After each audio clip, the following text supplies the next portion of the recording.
Morning, Emma. Andrew, how are you? I'm good. How are you doing?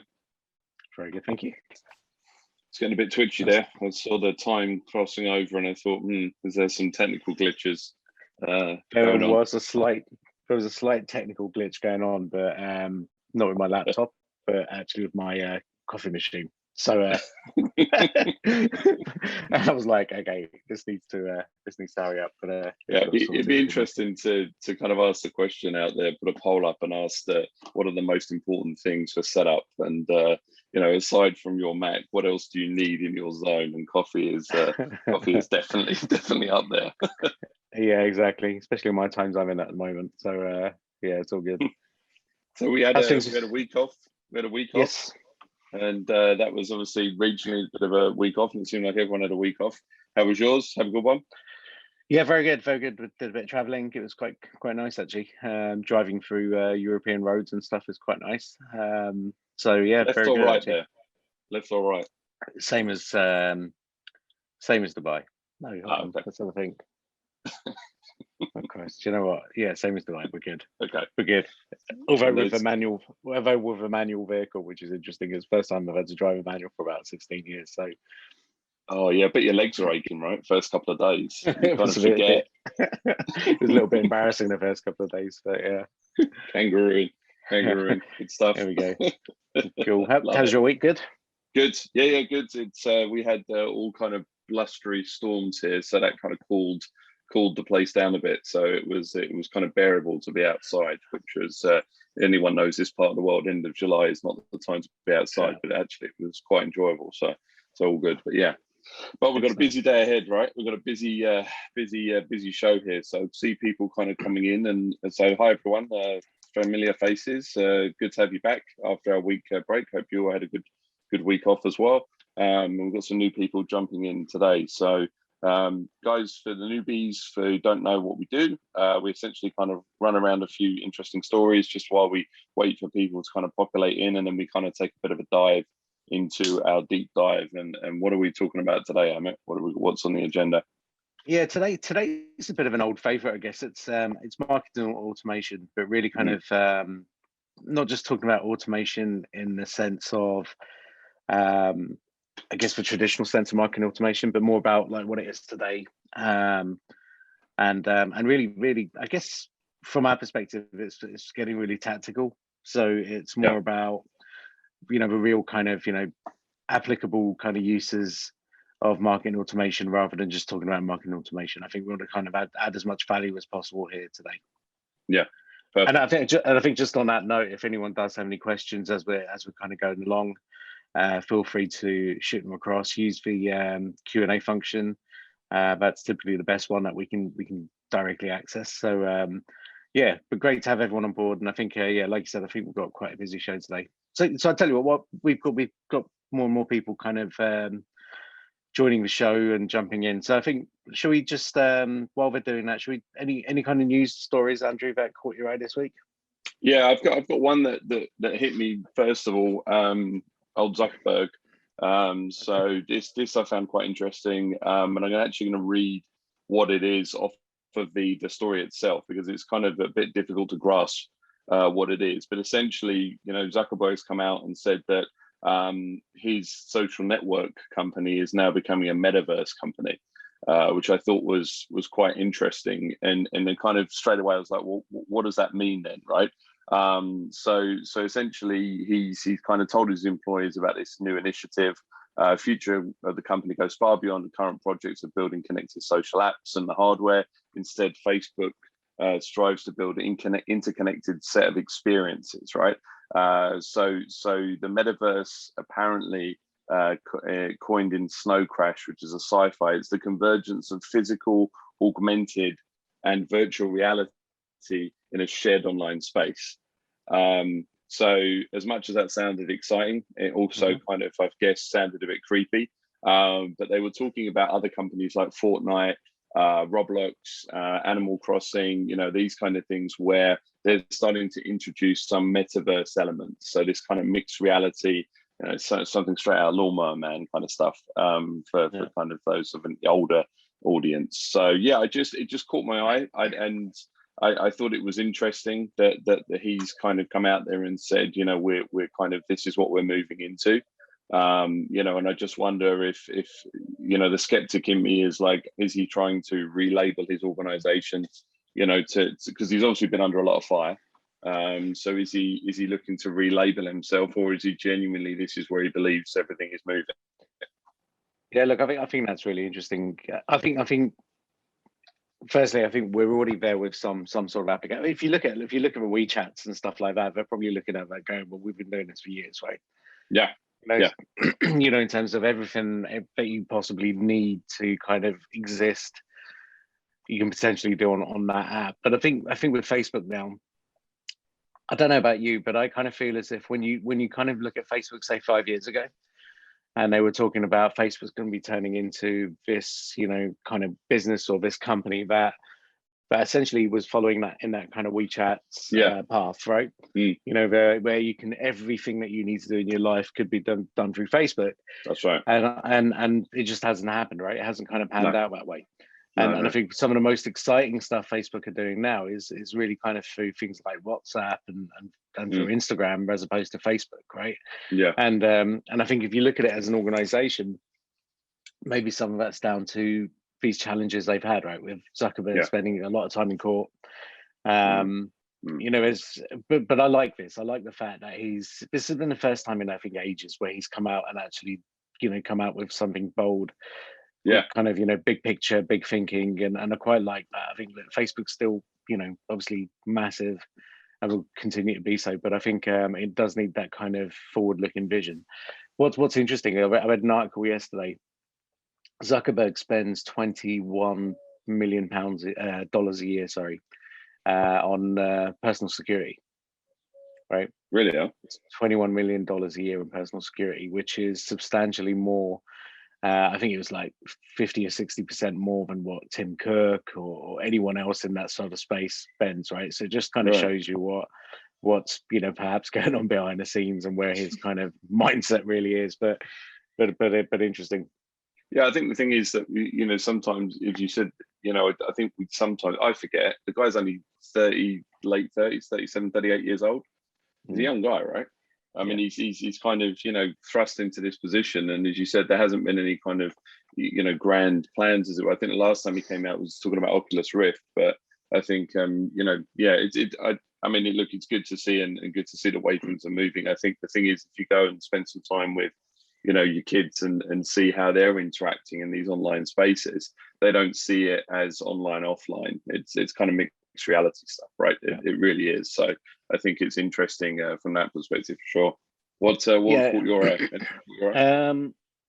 Yeah, actually, it was more one for you actually, and okay. And I purposely didn't kind of put it in the show notes because I know it's very kind of close to your heart, but there was an article I read yesterday about Excel. So and I've got it on my phone here, so I'm just going to pull out some snippets here. But essentially, what's happening here is we talk about Excel here because the amount of times I think you walk into organizations and their CRM is essentially an Excel sheet. That's right. And I know you've kind of said to me a couple of times that a little part of me kind of dies inside every time that happens, you know. But what's kind of really interesting is Excel is kind of just growing still, right? And you almost wouldn't believe it, but Microsoft has said that Excel usage is up 30% from the previous year, which is massive. Wow. And companies are realizing that and companies are realizing that they need to kind of move away from Excel. But apparently it's a lot harder than it looks. So Levi Strauss has basically put a 2-year implementation plan to migrate away from Excel, right? Just to put that into context. And they're saying that they hopefully should, you know, kick this whole project off. They've got a whole task force, massive internal task force, which is going to kick off early 2022, and I expect for it to take, you know, a full 2 years for them to migrate away from Excel sheets.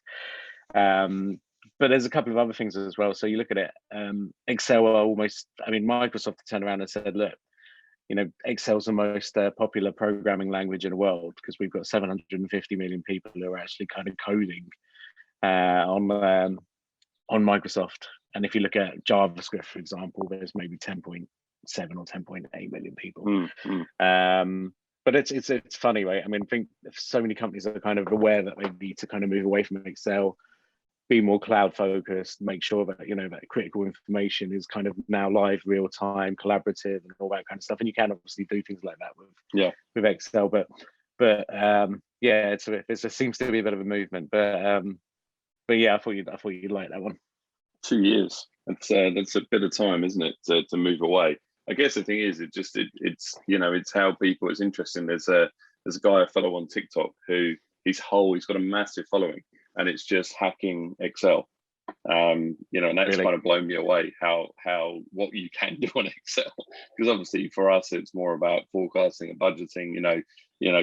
From that perspective, not necessarily kind of looking at CRM and things like that. But I mean, it's still I'd still use it on a daily basis. It's just obviously to see huge organizations run their entire sales operations off of it is a bit scary. It's scary in the sense just from a usage perspective, because it's still usage wise hasn't changed, right? But 2-year migration, that's amazing.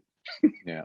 To what? Cool. You wonder, like, what are they moving No, to? exactly. Well, I think it's again, it comes into your kind of your SAPs, your Oracles, and yeah. Fair enough. But yeah, cool. Andrew, I think have you got another quick one and anything else that caught your eye, or should we move into the show? Yeah, just a real quick one that Jeff Bezos not going up into space, which is pretty phenomenal. But more in the fact that it looks as though potentially Amazon might be kind of accepting crypto in the future, which I think if something like that happens, it could be huge. That's kind of first mainstream commercial environment that would really kind of, I think, inject a bit of a boost in that. And I wonder how that would be. I wonder if it would stabilize the kind of Bitcoin environment, or at least kind of get people to realize that space, or take it a bit more seriously. So I just wonder what you thought about it. Yeah, I don't know. I mean, will Bitcoin ever stabilize? Because I think you're still you've just got to be prepared to go 20% up or down every other week, right? Yeah. But I think look, I mean, Bezos doesn't do anything by accident. So I think if they're ready to kind of accept Bitcoin and other crypto, then it's something that they've obviously looked at and realized they can make quite a bit of money out of. I think this will be interesting now, because obviously, Bezos now stepped down as CEO. So you've got this new CEO in place. I think you and I were, one of the ones that were kind of a bit twitchy about him going up in the old rocket on Blue Origin, but made it back down safely.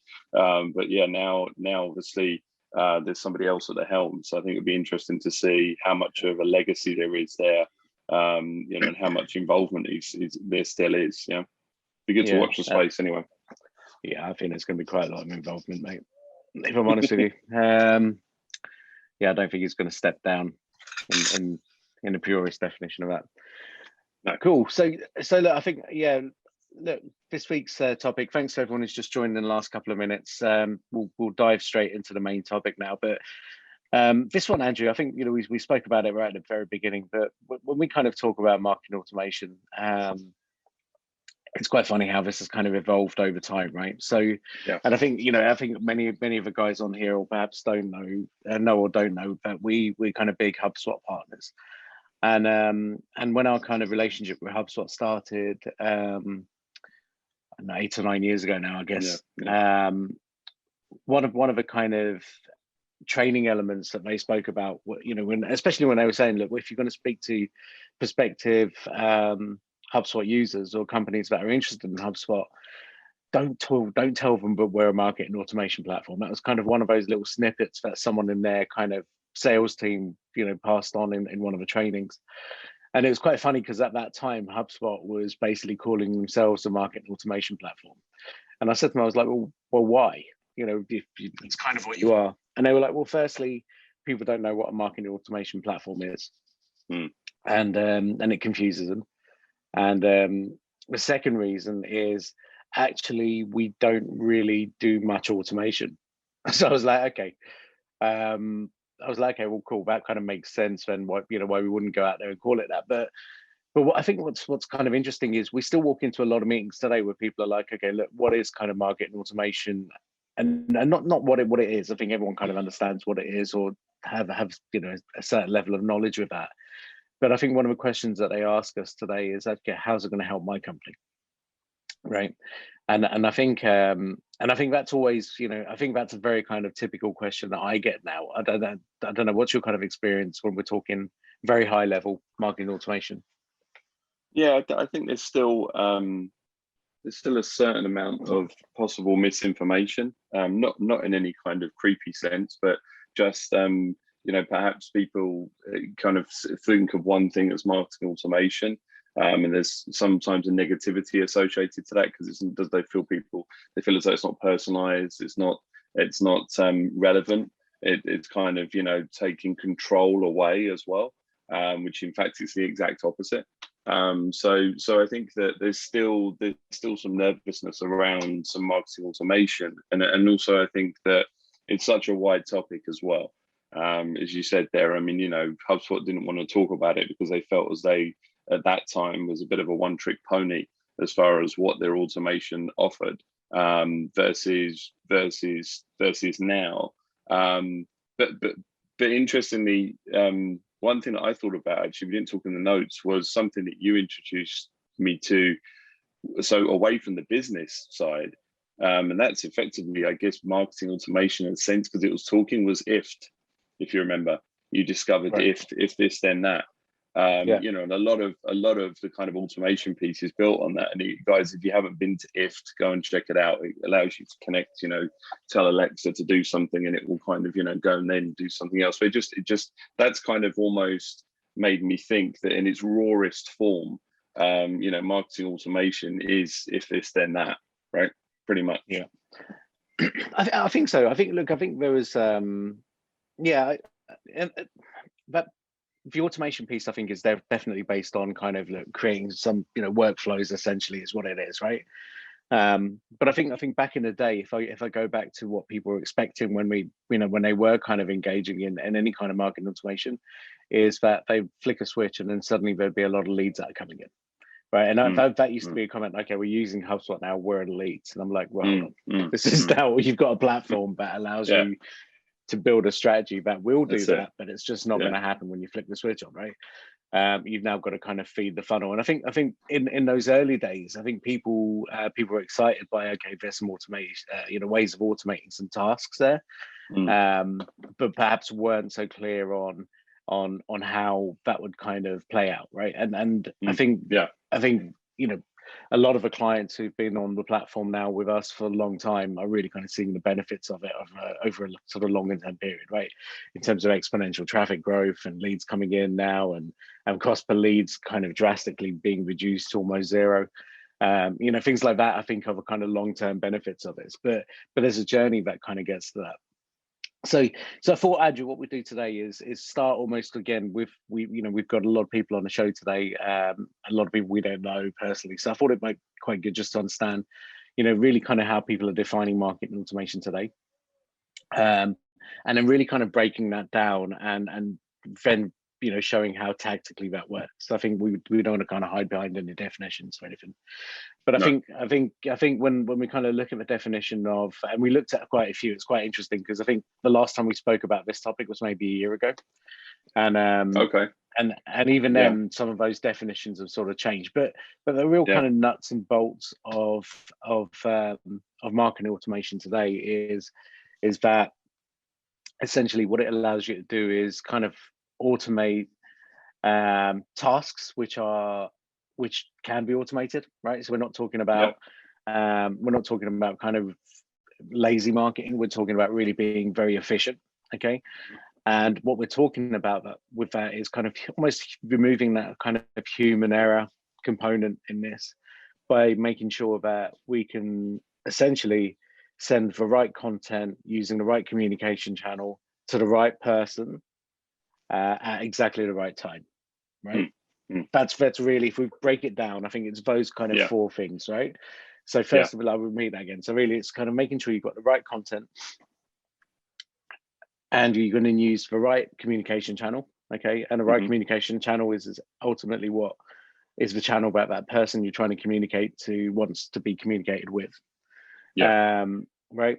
And then the main, I think, component is you have to make sure that you're obviously doing that to the right person, because otherwise it's wasted, 100%.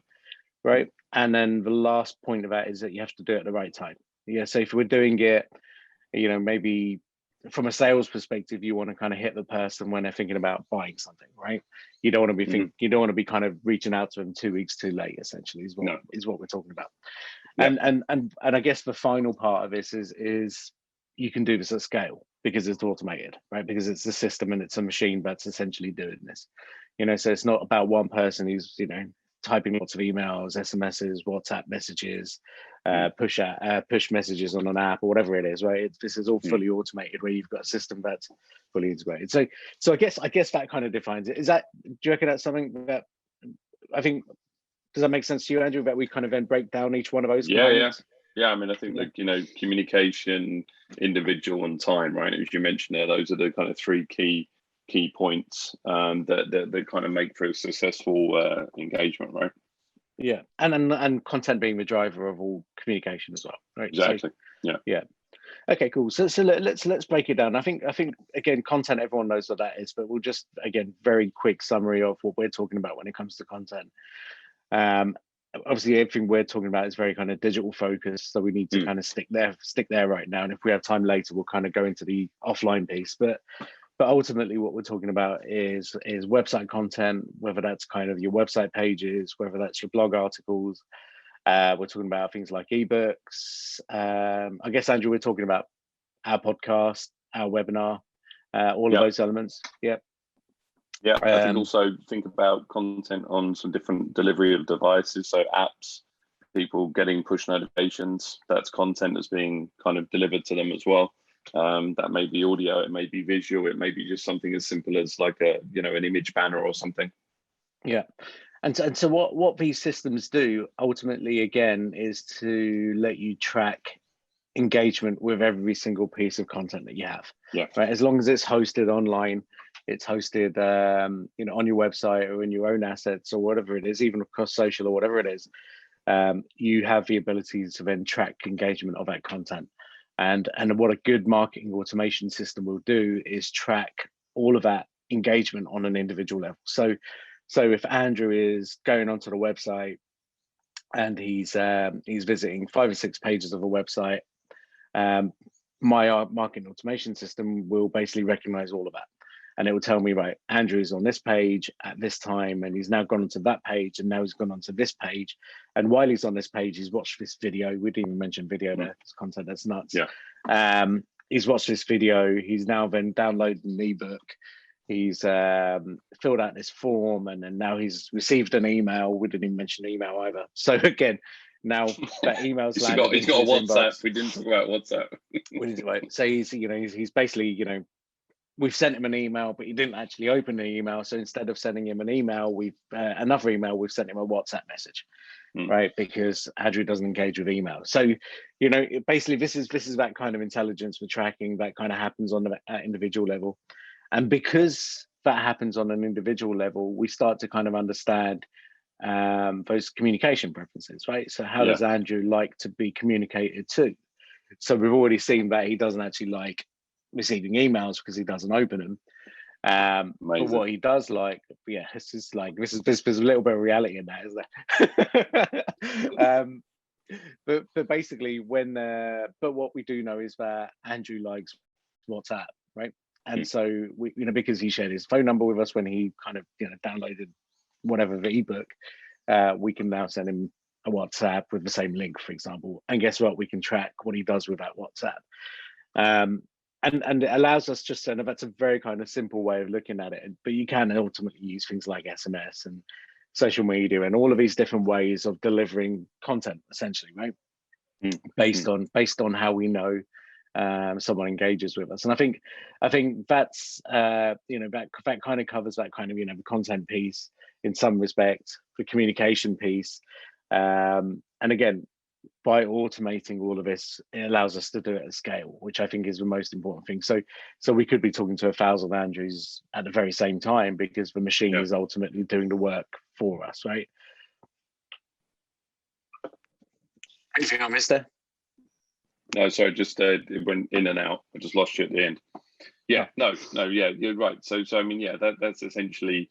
I think the thing is that it it's the system itself kind of understanding how we are interacting with this particular content, right? And then making decisions based on that interaction on either delivering similar content, or ultimately then kind of delivering different types of content. I mean, we talk about the marketing automation piece, but essentially it's a simplified algorithm, right? So, the algorithms that we have across social networks and Google now, that delivers content to us that they believe we're going to be interested in, is essentially what we're doing about in this B2B space, right? Yeah, no, I think exactly right. And I think the other point with that is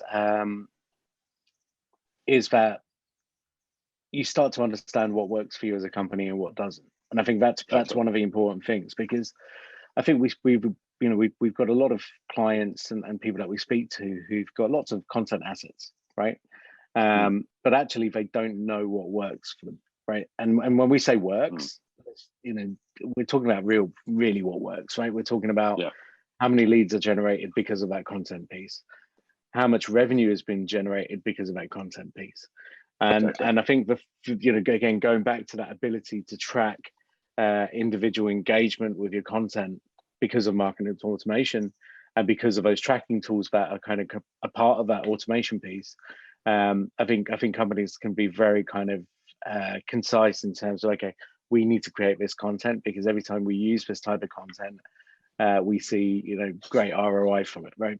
And again, this becomes exponential, especially when you're talking about sort of static pieces of content. If it's a one-time video that maybe takes half a day to record, and maybe costs you a couple of $1,000, but if that video can be used 100,000 times or 1,000,000 times, I mean, that the ROI can be significant, right? But if you don't know, then why would you continuously keep spending a couple of $1,000 to produce more content? And again, I think this piece kind of allows you to understand that in a bit more detail. Yeah, definitely. Yeah, I mean, I think that intelligence piece is important, and that again falls into the fact that people sometimes feel as though automation could be basic in its nature, but it's not. There's intelligence there that's kind of pulling things together and then allowing you to make more informed decisions, and not just at an individual level. You can then start to categorize potentially prospects. You can start to categorize customers, right? Just people, just champions that kind of engage with your content, and you can start to, really kind of dissect those audiences and let the system, as it were, take over as far as a communication point for those people. Yeah, no, exactly. And I think when we're talking about sort of communication and we're talking about content, I think one of the important elements here is looking at the funnel itself, right? So when we basically again, it's funny how everyone wants to move away from the funnel, but the funnel just makes so much sense, right? And especially from a marketing perspective. Yeah. Because I think part of the content delivery part of this is making sure that we're delivering the right content, at that kind of right time, right? And it goes back into, again, if we break down the types of content that somebody has or a company has, there's kind of top of funnel content, and this is kind of like that research content. Yeah. How do I do this? Where can I buy this? How do I implement this? How can I achieve this? The very kind of, those how-to questions. And again, if you've got content which kind of helps people during that kind of research stage to understand things better, but they're doing it in your house, they're now in your funnel, right? Because they're basically on your website, they're downloading your ebooks, they're kind of, trying to learn, they're trying to kind of, self-learn and absorb as much information as they can, right? Yeah. And that's what we class as that kind of top of funnel content. And what's interesting at that point is there's a lot of companies that we speak to initially who aren't engaging in any kind of automation, where they say to us, as soon as a lead comes in, we have to jump on it. We have to speak to these people. And we're like, well, these guys are just at the research stage, right? Haven't you got content which speaks to them as opposed to your salesperson? Because typically at this point, they're researching for a reason, right? They're going online and Googling and looking at content because they don't want to speak to somebody. And so what you need at this point is actually not to have a sales conversation, because you're going to get all your sales guys far too busy with prospects that aren't ready to buy. And they're not then focusing on the people that are ready to buy. And so we almost need to split the funnel into two and say, okay, look, that top half of the funnel is the people that you just don't want to talk to. These are the people that you want the automation to basically talk to. Yeah. So you want to kind of help them to, you can basically by understanding what they're looking at. So if they're looking at this page and this article and this ebook, we need to maybe then send them a video which explains it in a little bit more detail. And basically the second that we feel as if they're now ready to kind of have a sales conversation with us, move them down into that second funnel, right? The bottom half of the funnel, where ultimately we can now either engage with them with from a sales conversation perspective, or now we can start to drip feed them other things like case studies and testimonials and stuff like that, right? So you start to separate the value of those content pieces as well based on the funnel. But again, you know, and I know you've seen that a million times as well, right? Yeah. I think what's interesting is you can, to a certain extent as well, you know, generate the path based on how people want to receive that information, or how people want to react with you, because everyone is different. I've seen a couple of times over the last couple of weeks where there has been that urgency forced on an inquiry. So their only possible option was to book a meeting with you. That was it. You know, it's kind of here's a bit about our company, here's our offering, book a meeting with us. There was no kind of learn more, you know, kind of look for a case study testimonial. There was none of that. There was none of that path thought out, right? You know, as far as, because at that point as well, you know, as an individual, I can choose my path, right? So, okay, listen, you know, and they're not obviously choosing to be automated, right? but by just their very decision, they are, yeah. It's kind of, you know, versus someone, request a call back, you know, download a brochure, learn more, watch a bit, whatever the case may be. You know, there is some of those scenarios that we've come across where it's kind of, you remove that choice, you've cut your legs off straight away. You know, you've lost the ability to communicate and nurture those individuals. Yeah, and I think there's an interesting part of this, right? Because we talk about that kind of, you know, automation piece and stuff like that, and whether people want to be kind of communicate to automate, you know, knowing that actually someone isn't sitting there typing out an email. Yeah. But I think there's a couple of elements to that. I think the you know, the first is I think as long as that content that you're delivering is very timely, and again it goes to that kind of making sure that we deliver content at the right time. And as long as it's going to the right person, and we know it's the right person because we're seeing their behavior and we understand what they're looking for, I think it's fine. It's, in fact, there's a really good example. I saw one yesterday, and I downloaded an ebook for a service that I think that would be quite good for us. And I got an email, automated email. I mean, literally, you can. I think we now know whenever we download something, we actually know what platform they're using just based on some of the fonts and stuff. And so it was someone who's using a HubSpot, and so I knew straight away the second I was filling out this form that I was going to get an automated email, but I was fine with it, right? And the email I got was basically from someone saying, "Hey, you know, thanks for downloading the ebook. Yes, this is an automated email, and guess what? As long as you don't mind, I see that you're interested in this topic. It's a really complicated topic, and it's, you know, it's maybe a little bit more than what just an ebook can explain. But I'm going to send you an email every day for the next 21 days, which is going to break down that ebook, and with references and links for more information, right?" Wow. That's strong. And that's strong, right? And it was great because very kind of upfront, it was, this is automated. You know, we apologize for that, but it just is. Yeah. But secondly, actually, we want to drive as much value and give you as much information as possible without someone picking up the phone and giving you a call, you know. And I think I quite liked that. And you know, and I think you could potentially do it. And I think, you know, when you use tactics like that, I think it becomes quite interesting, because if you look at it, let's kind of break down that strategy in a little bit more detail.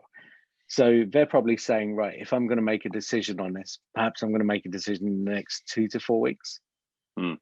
Right now, 2 weeks is a long time. 4 weeks is even longer. Now, if in 2 weeks' time I'm ready to make a decision, and these guys who've really kind of helped me from a research stage have now not communicated with me, are they going to still be front of mind? Are they still going to be that vendor I'm going to choose when I'm ready to make that decision, right? Does somebody, does my kind of natural thought process, does somebody else come in and kind of disrupt that thought process so I forget about those guys? Well, now I'm getting an email every day for the next 3 weeks. I'm kind of not going to forget about these guys. I thought that was quite smart. But again, because they figured out that actually this product, and I looked at it, it is something that we typically make a decision on in 2 to 4 weeks. I think they've timed that right. And I think the 21 days isn't by accident. It's actually pretty smart. And I think, and it'll be interesting because obviously I'm excited to receive the first bit of automated content today. But I want to see how that kind of plays out, because I think it's quite, like I said, I think it's just quite smart. And beyond, we always talk about, sending content at the right time and to the right person, all that kind of stuff. Doing a follow-up 4 weeks from now might be too late, is the point. Yeah. And if someone isn't serious, perhaps they'll just unsubscribe. But that's fine, because that means they're not serious, right? So we're not wasting any time at all, whether automated or non-automated, right? And I guess you said automated or manual. We're not wasting any time because this person has now opted out of receiving this communication, and that's fine as well. Yeah. No, I think it's, and I think that's actually a crucial piece there, that in all of these environments, there's an opt-out piece. There has to be that again, the opportunity that the individual receiving the information has to feel as though they're in control. So even though they may not, we get a lot of those blind emails, and it's wildly frustrating is if there's not an ability to unsubscribe or remove yourself from communication. It puts you off straight away, right? Because obviously this person is just hounding you, you're on a list, and I think at that point you realize you are just being automatically sold to, as opposed to any thought process behind it. So I think that is important. I'm guessing those guys that said, look, if you want to take your foot off the gas, and you don't want one piece of content for 21 days, you can stop at any time, right? I guess they had that in the communication piece yesterday. Yeah, but I kind of, like I said, it just works. I think, like I said, I'll report back on that in the next couple of weeks and kind of tell you how that's going. Yeah. Because I think when you've got, if you can take people from sort of, again, top of funnel down to, middle or bottom of funnel. This is the beauty of marketing automation, right? I think it's probably worth going back to maybe those areas where we've basically used marketing automation really for efficiencies at Nexa, right? Because I think when I tell that story, people often almost don't believe me, because I'd tell you, if we go back maybe 6 years, 7 years, Andrew, do you remember how many sales guys we had out there? Yeah. No, there was a lot more than we have now. Yeah. And we talk about 5 times as many as we have now. And really what's changed is we understood our funnel really well, which was that actually, and what we were doing at that point is when leads were coming in, and we weren't really using the full marketing automation piece at that point. No. But when leads were coming in, irrespective of whether they were top of funnel or bottom of funnel, we wanted to make sure that everyone had the same attention and salespeople were engaged with them. And then what we just found is that people didn't want to talk to us top of funnel. They were just researching, right? They were downloading content, and they were just like, look, I'm not ready right now. I'm just trying to figure out what we need, but give me 2 weeks, give me a month, I'll come back to you. And typically they came back to us. But what we realized at that point is that we had a very kind of inefficient sales model, right? In the sense that we had far too many salespeople, and actually what they were doing was just talking to people that weren't ready to buy. And so we basically said, look, why don't we use the automation piece to then understand exactly when people are ready to buy, and if they have that, and let's qualify them. Let's only speak to the people that are ready to have a sales conversation, and let all the kind of magic fluffy stuff happen above that layer. And the impact has been huge, right? Like, you're talking about businesses really kind of trebled maybe during that time, but with essentially 20% of the sales team that we had previously.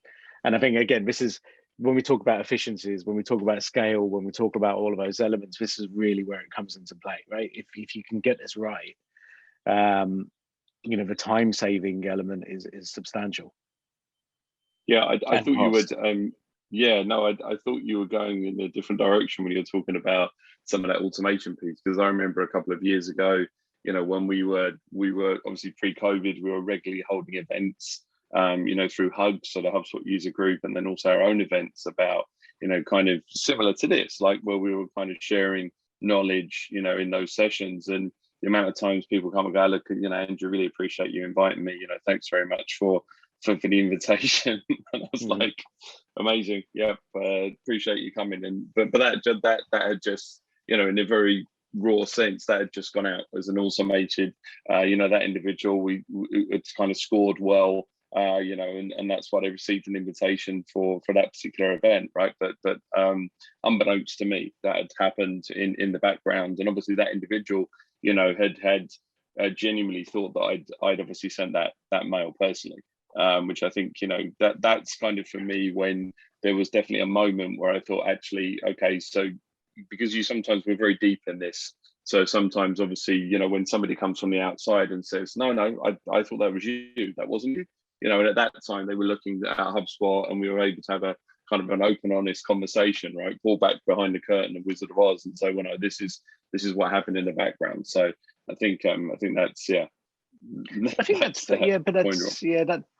that's the beauty of the platform, right? In a sense of you want to have look. I mean, if you're in a sales role within any organization, you want to have as many sales conversations as you possibly can, right? Yeah. Now, exactly. now the limiting factor with this is time, because we can only have as many conversations as we can physically have. With these systems, that boundary kind of just disappears, right? And I mean, and that's you know, it's a simple, but it's a very good example of basically actually what you're having is a sales interaction and a sales touch point out there, and you actually have no idea that's going on. Well, you have an idea that it's going on, but you haven't physically been involved in doing that, right? You've got a marketing team which is basically ultimately creating a sales touch point on your behalf, so that you're actually focusing on selling, right? That's for real kind of, you know, difference, and it's a bit of a game changer, because I think, look, if we look at this, and I'm glad you mentioned that, the sales piece and the marketing piece, we obviously talk about that as having to be fully integrated, right? Marketing automation really plays a key role in that, because again, when we see you know, marketers who are trying to implement automation systems focused around marketing without involving sales, it just doesn't work as well as when sales are involved. Exactly. Right? Yeah, it has to. Both of these teams have to be fully aligned and integrated, because then, as a salesperson, you've got ultimately now a support team that are helping you sell better, right? And all you need to do is provide kind of insights and knowledge and you know, data and information back. But ultimately, then it's up to the marketing guys to find a solution to make you even stronger, right? To help you sell more products, which should be the ultimate goal of every salesperson. Exactly. Yeah, but I think you mentioned it right at the beginning. It's the people do still get kind of defensive, because now there's a little layer of transparency that goes on, right? But it's funny, and again, we've had both sides of it, I guess, right? Where you've got sales teams that embrace marketing automation, and you've got sales teams that don't. And the ones that don't, typically the ones who are very defensive over, well, that's my data, you know, that's my contacts, and I don't want marketing getting anywhere near those contacts, and it's very kind of limited, right? Then they, you know, just it's quite funny how you kind of, that sales transformation piece just takes a little bit longer, because it's more education that's needed. Yeah, and I think the thing is that, you know, there is a certain defensiveness associated to it, where you know, if you're smart about it from a sales perspective, it's helping you. But there can be some defense associated with, like, well, no, you know, that's not the way how I'd talk about it, or I'd promote that particular product or brand, or, you know, well, I want to explain that, you know, and kind of go through that. I'm going to go back to that car showroom experience now. I mean, is there genuinely anybody that rocks up at a car showroom now and doesn't know the ins and outs of, you know, the car through watching 5 or 6, you know, videos on YouTube about the particular car they're interested in? I mean, it must be the easiest job in the world at the moment to be a car salesman, right? Yeah. Perhaps not new car salesman at the moment, but you know, just the ability to, there's so much interaction from a marketing perspective as far as finding out about that particular product. But that ultimately should be embraced, and it should be more about, at that point, the salesperson talking about the experience and some of the things, getting them to touch and feel versus what they haven't been able to do up to that point. So I think the thing is, a lot of the time commercially, sales and business development have to almost relearn what they need to promote, what buttons they need to push to get a reaction, right, from a potential prospect, because previously you're delighting them with information, but they know it now. So no, I'm good with that. Yeah, I know that. Yeah. I'm good. Do you want me to tell you about what we did? No, I read your case study. Do you want me to explain who we've got as clients? No, I'm good. I've seen your client portfolio. Right. So they want more. So obviously from a sales perspective, you have to think a bit differently in that scenario. Yeah, no, for sure. Well, look, I think Andrew, look, the last sort of 5 to 10 minutes of this, why don't we look at kind of the kinds of companies, I guess, where marketing automation really makes a difference. Yeah. So how would you kind of define that? I had a very, very kind of real example yesterday, based on somebody, their sales cycle was typically kind of 4 to 6 weeks. And what they had is they had none of that kind of automation in place. So it was almost like, a fire hydrant of leads, just kind of coming in. They had no understanding of where those leads were, what they were, what the opportunity was, and obviously it was just kind of blasted at them, right? So happy that they're getting inquiries, but, not so happy because they don't understand where they're at. So I think with something like that, simple automation in place, allowing again individuals to choose how they want to be responded to, letting them kind of pull through that nurture piece, and then using the ability to score them, and then obviously have a conversation. I think so. It works in short sales cycles. I think it also works in very long sales cycles, where there is possibly more individuals involved in a decision. Kind of cross-platform or cross-department, not just necessarily a budgeting concern, but an integration piece or working with the existing environment.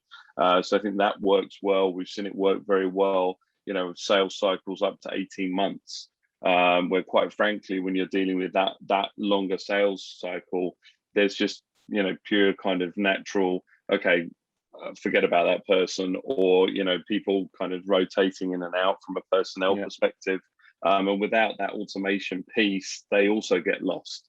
I mean, we haven't spoken about that kind of automation piece, unless when you have a staff rotation or a change in department, possibly, if you don't have some of these automated pieces in place who are talking to your prospects and your customers, you then obviously miss out on that. So I'd say kind of across the board, depending on what the automation is, it's kind of viable and useful.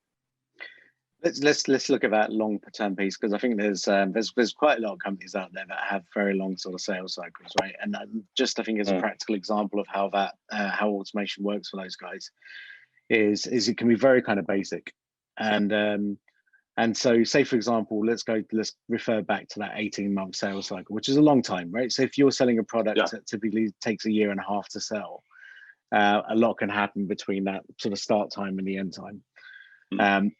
The automation piece there, on a most simple level, is it could be a monthly email check-in that happens, right? Where the salesperson doesn't have to do that. That's marketing that are delivering that monthly check-in on behalf of the salesperson. So again, let's keep you front of mind. But I think the most important element is when that person does suddenly wake up, realize they have to make a decision today, whether that's 16 months or 17 months down the line. The second they then reopen your email or go back onto your website, that automation element that comes into play there is then that internal notification to the salesperson or the sales director, right? Or multiple people within the organization to say, right, this person from this company has woken up now. We've got a sales process that's going on. They're at this deal stage currently. They have now just opened the email and gone onto the website. Somebody needs to time this with a follow-up. Yeah. And that automation piece is critical, because when you have people, especially in those kind of industries, which do have a long sales cycle, chances are you're speaking to many different people because you need to have a big funnel. But when you time that follow-up, really you need more kind of marketing and data and intelligence that kind of helps you to time that perfectly. So that's where those guys use it. So let's flip that question on its head, Andrew. What kind of companies does don't need marketing automation, right? Which one shouldn't bother with it at all? I think that's tough, actually. Tough, and I think I'd struggle to find an example of who wouldn't benefit from some sort of automation. If I think about, so we've focused heavily on the kind of B2B space. If I think about the B2C kind of space, I mean, there's some interesting applications of marketing automation based on, geolocation. So, locally, there's a few department stores that have an application now. You walk in a mall and you're close to them, and you'll get pinged, some information, right? Some kind of marketing automation that hey, listen, and again, right kind of communication, because I know what I bought previously, right time as I'm standing outside their shop, right person, it's me, right? I'm a member of their loyalty group. Sure. So I think that even when it comes to possibly looking at something like that, I'd struggle to find an organization that wouldn't benefit from some type of automation, because again, that piece of automation is wide. We've spoken about contacts, but even things like chatbots, having the ability now to communicate to people over WhatsApp through bots as well, and again, using that as a layer to define the interest of that individual. Do they want to speak to somebody now, or do they want to be shown a case study or a product video or a launch or something? So I think, I'd struggle to come up with an example where, because even if you think about Amazon purchases, there's marketing automation there, right? We know that when we think about holidays, where we get back to kind of traveling in a normal sense, all of these things, all of those organizers can benefit from some element of marketing automation. Yeah. Can you think of any, or? I struggle. I guess for me, for companies that shouldn't bother with marketing automation are the ones who I don't know, are very kind of old school in thinking. I would almost do it from that perspective. So say, for example, if you're that company that wants to invest in marketing automation and wants to see results literally the next day, don't bother with this, because there's a process here.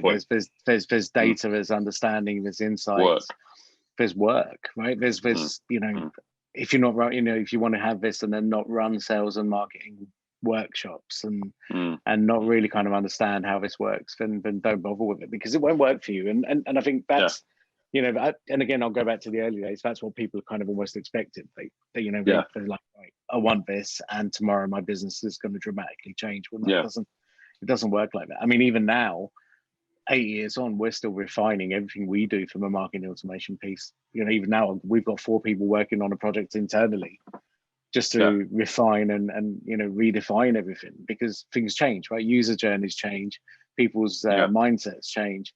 And so this is a kind of evolving platform, and so it's one of them where if you haven't got the patience and if you haven't got the time and all of those elements, then it doesn't really work.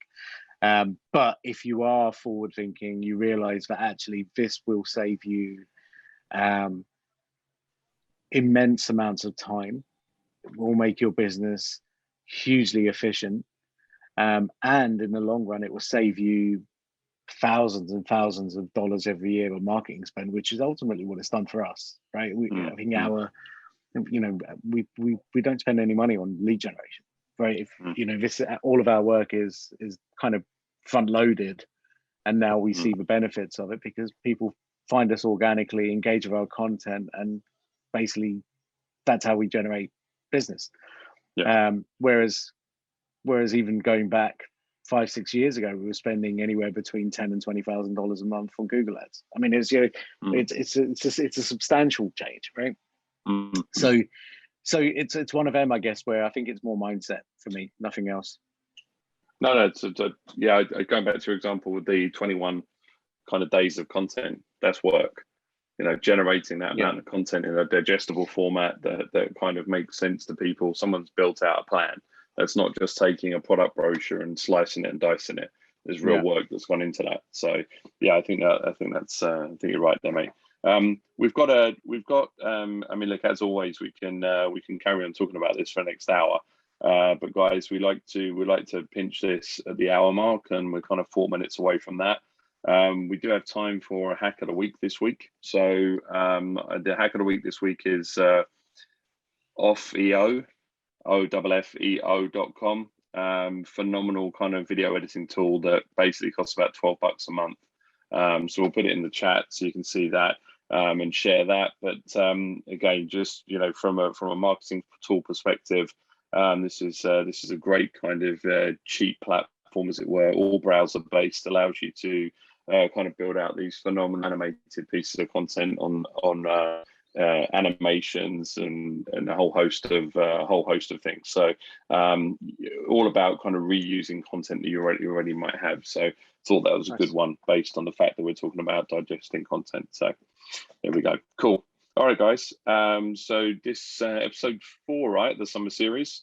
So continuing with our summer series next week. We love seeing you guys, love hearing from you guys as well.